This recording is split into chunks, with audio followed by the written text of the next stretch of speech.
오늘 은혜 받으실 하나님의 말씀을 우리 함께 살펴보도록 하겠습니다. 오늘 은혜 받으실 하나님의 말씀은 우리 창세기 21장 우리 14절로 21절 말씀이 되겠습니다. 창세기 21장 우리 14절로 21절 말씀입니다. 우리 성경을 보시고 또 스크린을 보시고 같이 우리 합독하도록 하겠습니다.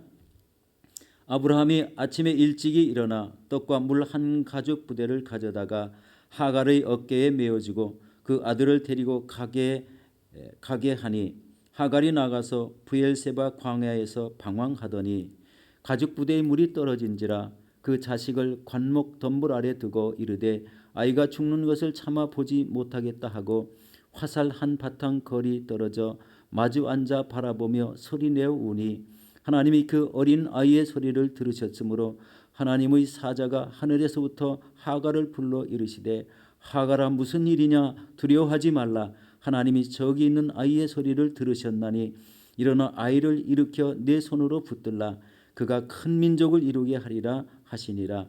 하나님이 하갈의 눈을 밝히셨으므로 샘물을 보고 가서 가죽 부대에 물을 채워다가 그 아이에게 마시게 하였더라.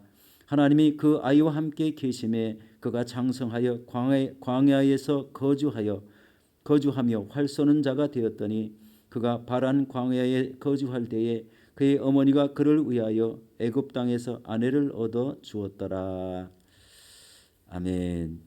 오늘 저는 이 말씀에 의지해서 우리 절망하는 자에게 주시는 하나님의 은혜라는 제목으로 우리 함께 말씀을 나누도록 하겠습니다. 우리 창세기 21장을 보면은 우리 1절에서 7절 사이는요. 사라가 우리 이삭을 낳고 아주 기뻐하는 모습을 보이죠. 그리고 8절에서 21절은 하갈과 이스마엘을 내쫓는 장면이 나옵니다. 오늘 본문의 말씀입니다. 그리고 이제 22절에서 34절까지는 아브라함이 바로 이 아비멜렉과 언약을 체결하는 이런 말씀이 나오고 있습니다. 오늘 본문의 말씀은요. 이삭이 젖을 뗄 때에 그 집에서 아브라함의 집에서 큰 잔치를 베풀었습니다. 옛날 성경에는 대연을 베풀었다 이렇게 말씀이 나오죠. 이 아이가 젖을 뗄 때에 우리 대략 한 우리 3살에서 5살 사이에 이렇게 뗐다고 합니다. 옛날이죠. 그런데 사라가 아예 보지 말아야 될 것을 봤습니다. 뭐냐면은 이스마엘이 그리 이제 태어나서 얼마 되지 않은 이삭을 가지고 막 놀리는 겁니다. 이 모습을 보니까요, 이 마음이 뒤집혀졌죠. 그래서 아브라함에게 저 이스마엘을 내쫓으라고 이렇게 얘기합니다. 여러분 아브라함 편에서 보면은요, 참 이 마음이 편치 않았을 것 같습니다. 얼마나 좀 가슴 아픈 얘기입니까? 여태까지 우리 함께 이렇게 키우며 잘 살았는데 내쫓으라고 하니까 얼마나 좀 마음이 아팠겠습니까? 그런데 이 사라의 말에 하나님께서 내쫓으라는 그 동조를 하고 계십니다.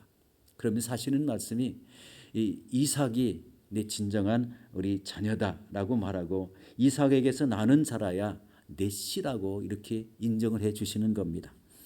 이래서 결국 이제 하갈과 이스마엘을 우리 내쫓는 이런 모습이 나오고 있습니다.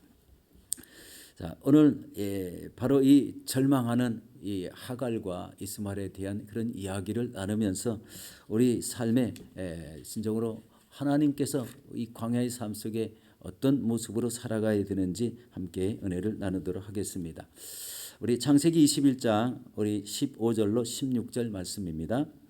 가죽 부대의 물이 떨어진지라 그 자식을 관목 덤불 아래 두고 이르되 아이가 죽는 것을 참아 보지 못하겠다 하고 화살 한 바탕 거리 떨어져 마주 앉아 바라보며 소리내어 우니라고 말합니다. 여기서 좀 특이한 말이 나왔죠. 화살 한 바탕 떨어진 거리라. 이 화살을 쏘았을 때 그 떨어진 거리만큼이죠. 대략 한 200m에서 한 250m. 또 힘이 센 사람이 쏘면은 더 멀리 나가겠죠. 그런데 우리 이스마엘이 이쪽에 앉았다면 우리 그만큼 거리에 떨어져서 우리 하갈이 서로 마주보고 울었다라는 그런 말씀입니다. 여러분 하갈과 이스마엘이 아브라함을 떠나서 브엘세바의 들에 이르렀을 때 거기에서 방황했다. 그리고 가지고 나온 물이 다 떨어졌다고 이렇게 표현하고 있습니다. 여러분, 그때 당시에 광야는요, 지금같이 이렇게 길이 있고 이렇게 좋은 모습들로 단장된 이런 내용이 아니죠. 광야라는 것은요, 사나운 짐승도 살고 또 못된 이런 독충도 있고, 물을 찾을 수도 없고 뭐 이런 어려운 곳이 바로 광야입니다. 그런데 이 브엘세바 광야는요, 아브라함이 살던 곳에서 대략 한 50km 정도 떨어진 곳이라고 합니다. 사람이 등에 짐을 지고 하루 길을 걷는데요. 아침에 우리 해가 떠서 이제 식사를 하고 걷는데 대략 한 20km 정도 걸으면 하루에 갈 길을 걷는다고 합니다. 그런데 50km 정도니까요. 3일 길쯤 갈 때에 이 브엘세바 광야를 만나서 길을 찾지 못해 이렇게 헤매는 이런 모습을 보는데요. 그 헤매는 중에 우리 가지고 나온 물이 완전히 다 떨어졌다는 것입니다. 광야에서 이 물이 떨어지면은요, 참 삶이 힘들죠. 그런데 이때 하갈이 차마 아이가 죽는 것을 보지 못하겠다 하며 소리내어 울기 시작합니다. 여러분, 인간은 자연 앞에서 얼마나 무기력합니까? 물이 없어서 죽게 된 것에 대해서 울게 되죠. 여러분, 세상 사람들은 삶의 방향이 바로 먹고 마시고 우리 즐기는 삶이 아니겠습니까? 그것이 전부입니다. 그런데 인생의 빈들 이 광야를 만나면 무기력하고 그리고 어떤 도움을 만나지 못하는 것을 바라봅니다. 우리가 이 출애굽기 보면은요, 우리 애굽에서 우리 출애굽해서 40년 동안 이스라엘 백성들이 광야에서 살았습니다. 거기는 먹을 것이 없고 물을 찾지 못해서 우리 굉장히 헤매는 그런 모습도 나오죠. 3일 동안 물이 없어서 헤매다가 이 수르 광야를 헤매다가 물을 만났는데 그 물이 있어서 마시지 못하다가 우리 모세가 기도했을 때 한 나무를 지시받아 그 나무를 꺾어 던졌을 때에 물이 달아졌더라고 이렇게 말씀합니다. 참 굉장히 삶이 이 광야의 삶은 어렵습니다. 간건하고 그리고 길이 없고 그리고 이런 마실 물조차 없는 그런 곳입니다. 먹을 것도 풍성하지 않아서 하나님은 아침마다 이런 만나를 내려주시는 이런 모습, 또 낮에는 구름 기둥, 밤에는 불 기둥으로 지켜주신 이런 모습을 우리가 기억하고 있습니다. 여러분, 이 광야라는 것은 인간을 무기력하게 합니다. 그 무기력 때문에 하갈은 바로 소리내어 울고 있는 것을 보게 됩니다. 그러므로 우리 인생은 바로 생사의 근원 대신 이 하나님을 만나지 않으면 살 수 없다는 것을 느끼게 됩니다. 하나님이 계시면 우리를 바로 이런 구름기둥과 불기둥으로 지켜주시고 그리고 물을 내어서 물을 터뜨려서 마시게 하시고 그리고 우리 메추라기나 이런 만나들을 계속 우리 내려주시는 그 생사의 근원 되시는 하나님을 만나지 않으면 안 됩니다. 이들이 바로 이 생사의 근원 되신 예수 그리스도를 우리 만나지 못하는 이유가 뭘까요? 그것은 인생의 주인이신 예수님을 찾지 않았기 때문에 그렇습니다. 예수님은 우리의 생명의 주인이십니다. 생명의 주인. 우리 하나님 앞에 우리의 생명들이 다 우리 달려 있죠. 여러분, 주님을 의지하여 사는 삶이 우리 가장 현명하다는 것을 느끼게 됩니다. 주님 안에 사는 삶이 가장 안전하며 그분 안에서 영생을 누리며 사는 것은 모두 주님의 은혜입니다. 모든 것이 은혜, 주님의 은혜입니다. 우리 그런 찬양 있죠. 은혜라는 찬양. 모든 것이 은혜였소. 요즘 굉장히 이렇게 잘 부르는 찬양이죠. 이 찬양을 부르면 참 절로 이렇게 눈물이 납니다. 하나님의 은혜로 여태까지 살았구나. 하나님의 은혜로 살면서도 그 은혜를 깊이 깨닫지 못했구나라는 이런 것을 느끼게 됩니다. 여러분, 인생의 모든 길은 이 하나님께 있습니다. 하나님께 구하면 하나님은 다 열어주시고 예비해 주십니다. 여러분, 자녀의 죽음 앞에 엄마가 할 수 있는 것은 눈물로 기도하는 것, 그것뿐입니다. 이때 하나님께서 이스마엘의 소리를 들으셨습니다. 우리 오늘 본문 17절에서 18절 말씀입니다. 하나님이 그 어린아이의 소리를 들으셨으므로 하나님의 사자가 하늘에서부터 하갈을 불러 이르시되 하갈아 무슨 일이냐 두려워하지 말라. 하나님이 저기 있는 아이의 소리를 들으셨나니 일어나 아이를 일으켜 네 손으로 붙들라. 그가 큰 민족을 이루게 하리라 하시니라. 하나님의 사자가 울부짖는 하갈에게 나타나셔서 위로와 우리 약속을 주십니다. 하갈아 무슨 일이냐 두려워하지 말라. 하나님이 저기 있는 아이의 소리를 들으셨다. 오늘 성경에는 그 어린 아이의 소리가 무엇인지 나와 있지 않습니다. 기록하지 않고 있습니다. 그런데 우리가 쉽게 생각할 수가 있는 게 하나 있죠.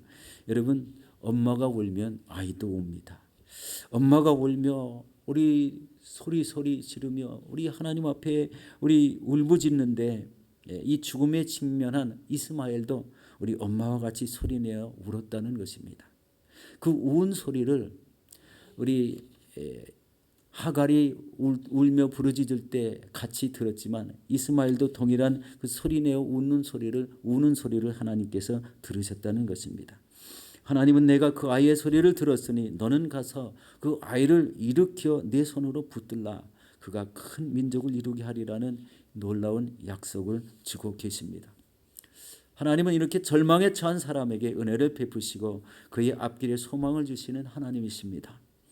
그리고 샘물을 터뜨려 주셔서 우리 죽음의 갈증을 해소하게 하시고 계십니다. 창세기 21장 19절 말씀입니다. 하나님이 하갈의 눈을 밝히셨으므로 샘물을 보고 가서 가죽 부대에 물을 채워다가 그 아이에게 마시게 하였더라 라고 이렇게 말씀합니다. 여러분, 여기서 중요한 한 부분이 있죠. 아브라함이 이삭을 통해서 이루실 민족은 하나님께서 선택한 민족입니다.